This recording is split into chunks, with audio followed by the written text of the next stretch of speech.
right direction, but we focus on the game against Zimbabwe now Tuesday. What do you think is the health of the game? Do you think they're stepping for the match that is happening on Tuesday, the 25th of March 2025? Yeah, I think the team looks lively. It was only last night. Super Eagles of Nigeria, before we start today's video, this is for you. Over them, over them, over them, over them, over them all. Oh, if they won't bring Rwanda, we be Niger for life. Osimhen dey outside. I say over them, over them, over them all. If they won't bring Zimbabwe, we be Niger for life. Look, man, dey outside. Yes, it's going to over them. Zimbabwe. See, we are getting reports that Nigeria is leaving Kigali, Rwanda to Oyo, where they'll be received by a lot of Nigerians for a very good work done. They won that game by 2-0, and we are here to talk about it. My name is Adam. I'm a Ghanaian, and I'm here with Chanana and Seram. For the sake of this video, I'm going to pick up the Nigerian name Emeka. Chanana. Chinedu in the building. Ebuka, I'm here to serve you. So guys, please make sure to like, subscribe, and also turn on notification as we go into the game that was played between Nigeria and also Rwanda, and also what Nigeria must do in the next game to win, because we believe it is possible in that group for Nigeria to qualify to the World Cup. Guys, first of all, Nigeria won by 2-0. What is your general take on the game before we even jump into it? For me, I think it was a good performance. Maybe people will have some one or two things to say, but overall, they got the 3 points and they got 2 goals without conceding. That's an exceptional performance.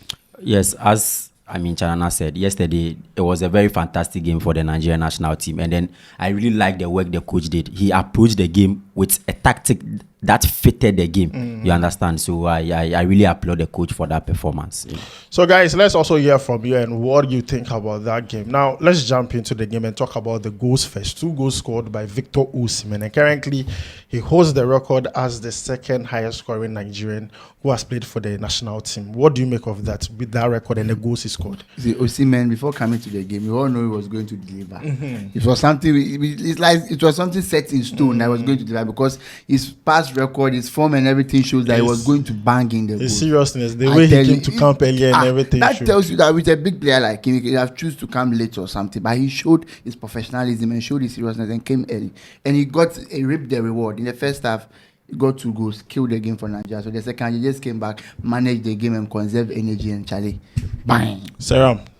You see, with Victor Osimhen, the least said about him, the better. And then looking at the way he scored, both goals yesterday, it was the second goal was totally individual brilliance on his side. The way he was able to steal the ball from the player, go and then just have a small lob over the keeper. It was fantastic. And then the first goal too, he knew where to position himself. Ademola Lookman was able to locate him, and then he delivered. So I think Osimhen there, when it comes to Osimhen and goals, I think we can use his name in place of goal. Like goal and Osimhen can be used interchangeably.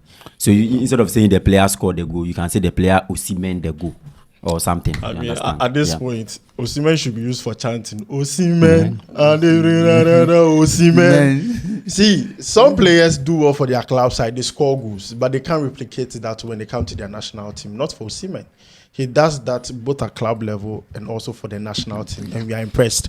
But one player that impressed me in that game is Iwobi. In fact, when we did the pre-match analysis, we talked about how he could go forward, track back, and defend. A lot of people thought it wasn't possible, but I'm sure most of you saw how he did in that game. Chanana, talk to me about his performance. See, after the video, a lot of comments came as if you don't see we will be that. But yesterday, even a lot of comments are saying that, hey, so Charlie, today, it's like Osimhen was tracking, Iwobi was tracking back and other things.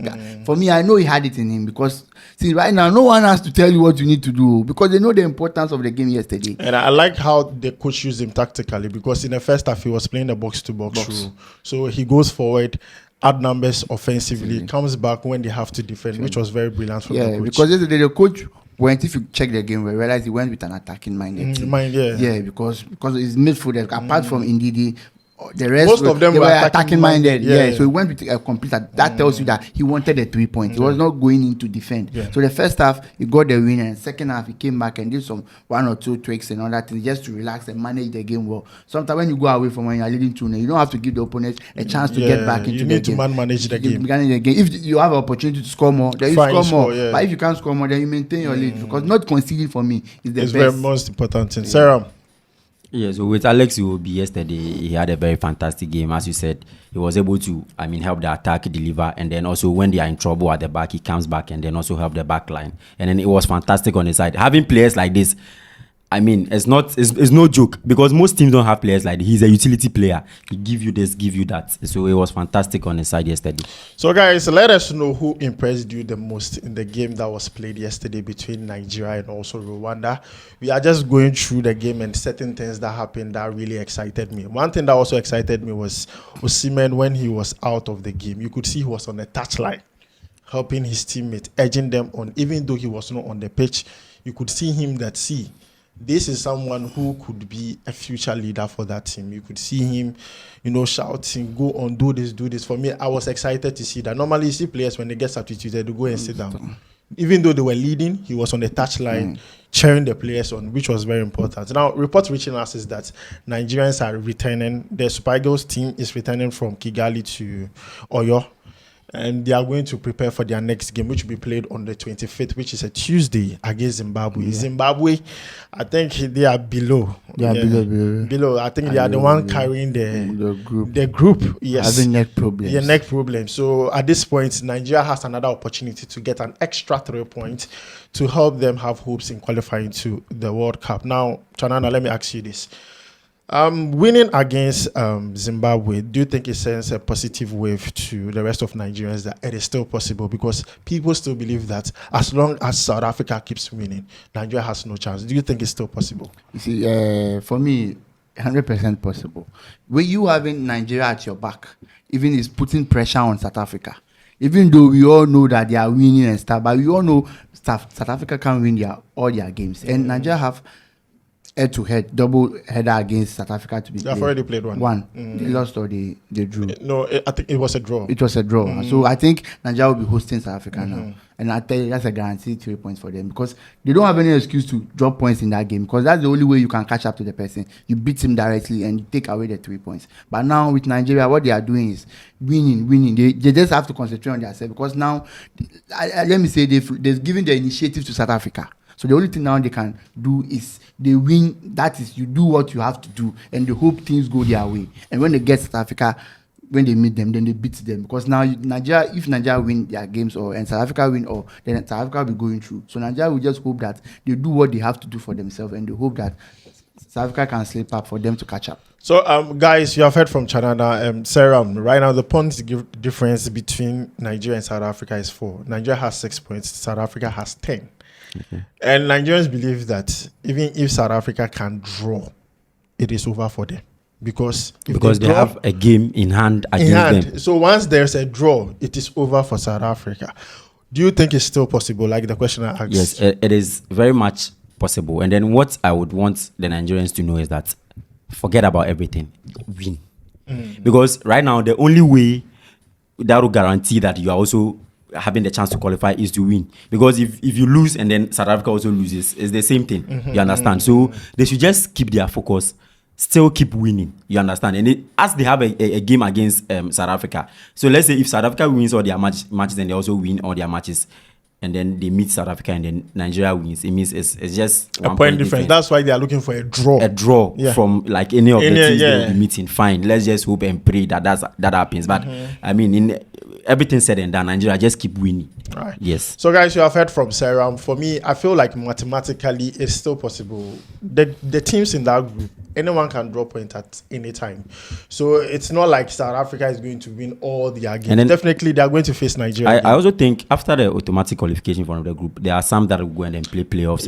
That's the best, like, second place team. Exactly. But Nigeria is not in now because it is tougher. If you look at the teams, some teams are already having 12 points. Yeah. It's not easy to be in that second best place team. So Yeah. for Nigeria right now, it's all about topping your group. I think the Cote d'Ivoire group, the second team has 12 and Cote d'Ivoire has 13. about 2 countries have Yes, 12 points. So you can't at this stop. point, Nigeria should focus on just stopping Even them. in Ghana's group, someone is having 10 points. Yes, I think, 10 points, and they're also part. 9, Yeah, 8. yeah, So, so, yeah, at for- this I point, think the best is to just be first. top your Yeah, top your be first. Let's just Like hope that. for the best. Let's just Yes, hope for the best. let's just stop our group. Now, let's talk about Eric Chelle.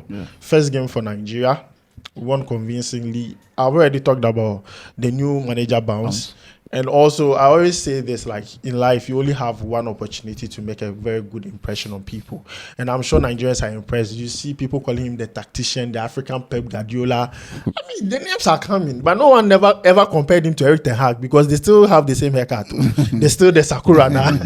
So, Chanana, talk to me. Have you been impressed with Eric Chelle, handling of the Super Eagles, the way they played, tactically, everything? Do you think something has changed? I think a lot has changed because the coach is telling us that he will not be going into the games with maybe a fixed formation or a fixed personnel. He is going to change as time goes on. Every team that he meets with, how he's going to set up his team. Because yesterday we saw it. Some of the personnel he put, maybe we will not agree with him because I think he played Osimhen in midfield and all that stuff. It wasn't in midfield. He played a formation that actually helped. So they were playing a 4-4-2. Yeah. But when they are going offensive, it's a 4-2-4. So that means throw more numbers up front. The only time you see Moses Simon in midfield is when it's a defensive and probably he's trying to man mark someone. You always see him in the midfield because whoever he's man marking is also moving around. But regardless of that fact, he was more on the flanks than in midfield. I'm trying to say that he played that and it worked perfectly well because he knows the game Nigeria will have a lot of the possession. So you see when you are playing a defensive game, you can't do what he did yesterday. But he knows Nigeria will be having a lot of possession. The one attacking more. So bringing an extra attacking player in midfield or other stuff to do the inventive style is very, very perfect. And what he did yesterday worked perfectly for him. So I'm sure that he's learning how the team plays a lot and he's trying to make the team play like he wants to. Because yesterday you saw that play, realized that some things change a bit. So I'm sure that he's doing well. With this, it will be very difficult for someone to beat Nigeria if they continue like this. The someone is who?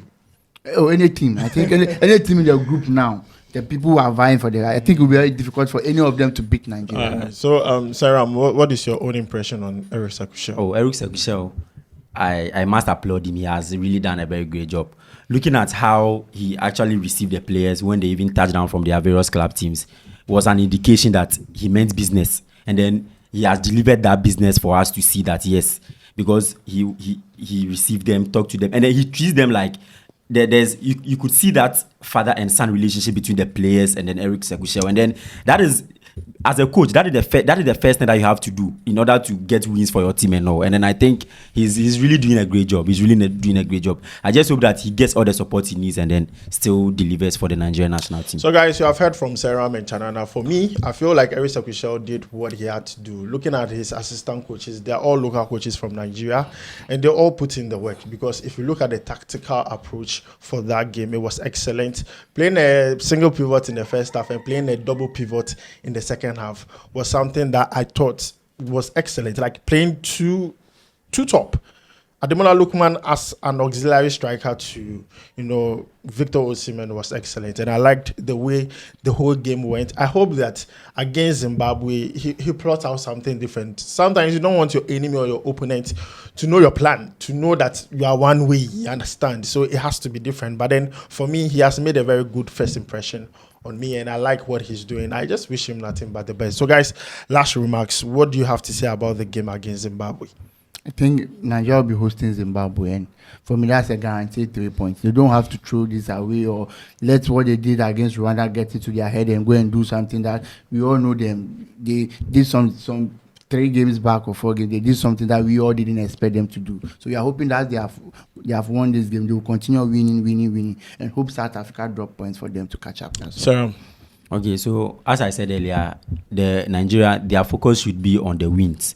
They should just keep winning, and then they shouldn't make the win against Rwanda make them complacent, because the moment it gets into your head and then you become complacent, that is when like there's trouble. You understand? So they should just keep their focus, keep working on it, and then hope South Africa drop points, and then everything will be okay for us. All right, so guys, just to buttress the points around made, complacency should not be the case for Nigeria. Yes, you won the game against Rwanda, but then there are other games to play, and there's also a prize qualifying to the World Cup. But guys, this is where we end it. Don't forget to like, subscribe, and also turn on notification. My name is Adam. Did this video with Chanana and also Sarah. We'll make sure to see you in the next one. Charlie, we go vibe.